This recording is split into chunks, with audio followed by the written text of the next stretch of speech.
ప్రస్తుతం artificial intelligence హవా బాగా పెరిగింది. సాఫ్ట్వేర్ రంగంలో దీని ప్రాధాన్యత మరింత పెరగ్గా రీసెంట్గా సినీ ఇండస్ట్రీలో కూడా దీని వాడకం మరింత పెరిగింది. సాఫ్ట్వేర్ రంగంలో, వైద్య రంగంలో, డిజిటల్ రంగంలో పలు సంచలనాలను సృష్టిస్తున్న ఏఐ ఇప్పుడు సినిమాల్లో కూడా ప్రవేశించింది. రోజులు పట్టే పని ఆర్టిఫిషియల్ ఇంటెలిజెన్స్తో తక్కువ సమయంలో పూర్తవుతుండటంతో అందరూ దీనివైపు మొగ్గు చూపుతున్నారు. ఇప్పటికే ఈ ఏఐ సహాయంతో web series, short films, short stories generate చేస్తున్నారు. కొన్ని హాలీవుడ్ సినిమాల్లో కూడా ఏఐ వాడకం బాగా పెరిగిపోయింది.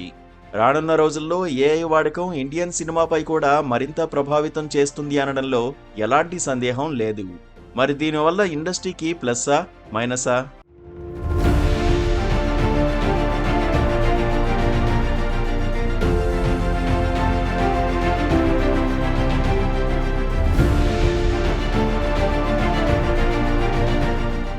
ఇప్పటి వరకు ఏఐ టూల్స్తో కొన్ని సీన్స్ను తయారు చేసేవారు.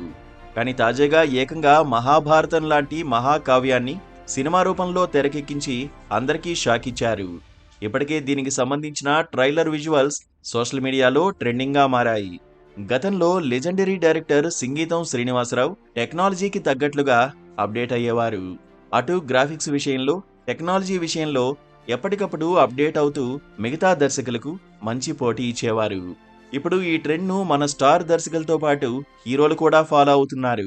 రీసెంట్గా కమల్ హాసన్ కూడా ఆర్టిఫిషియల్ ఇంటెలిజెన్స్లో మెలకువల కోసం అవి సినిమాకు ఎంత మేర ఉపయోగపడతాయనే విషయంపై స్పెషల్గా కోర్సు కూడా తీసుకుంటున్నారు. రీసెంట్గా రిలీజ్ అయిన కంగువా సినిమాలో కూడా ఏఐకి సంబంధించిన విజువల్స్తో పాటు సూర్య వాయిస్ను మిగతా భాషల్లో ఏఐతో రీక్రియేట్ చేశారు. ఇక తెలుగులో రాజమౌళి కూడా దీన్నే ఫాలో అవుతున్నాడని తెలుస్తోంది.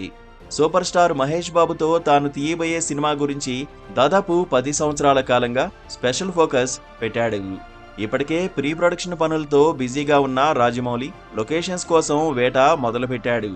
యాక్షన్ అడ్వెంచర్ మూవీగా తెరకెక్కనున్న ఈ చిత్రం కోసం రాజమౌళి కాస్త గట్టిగానే కుస్తీలు పడుతున్నాడని తెలుస్తోంది.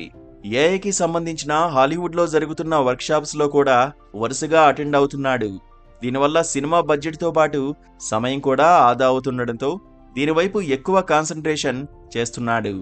2 భాగాలుగా తెరకెక్కనున్న మహేష్ మూవీని త్వరగా రిలీజ్ చేయాలనే సంకల్పంతో రాజమౌళి ఉన్నాడు. SSMB 29 కోసం మహేష్ ఫిజికల్గా, మెంటల్గా తయారవుతుంటే రాజమౌళి మాత్రం టెక్నికల్గా దీన్ని ఎలా అద్భుతంగా తెరకెక్కించవచ్చో తెలుసుకుంటున్నాడు. అయితే ఎక్కువగా CG మీద ఆధారపడే రాజమౌళి ఏఐని ఉపయోగించి మ్యాజిక్ చేయగలడా? జక్కన్న ఏఐతో కొత్త వండర్స్ సృష్టించే అవకాశముందా? ఈ డీటెయిల్స్ తెలియాలంటే మరికొన్ని రోజులు ఆగాల్సిందే. అయితే ఏఐ వల్ల కొన్ని ప్లస్లు ఉన్నట్లే మైనస్లు కూడా ఉన్నాయని కొంతమంది నుంచి వినిపిస్తున్న వాదన.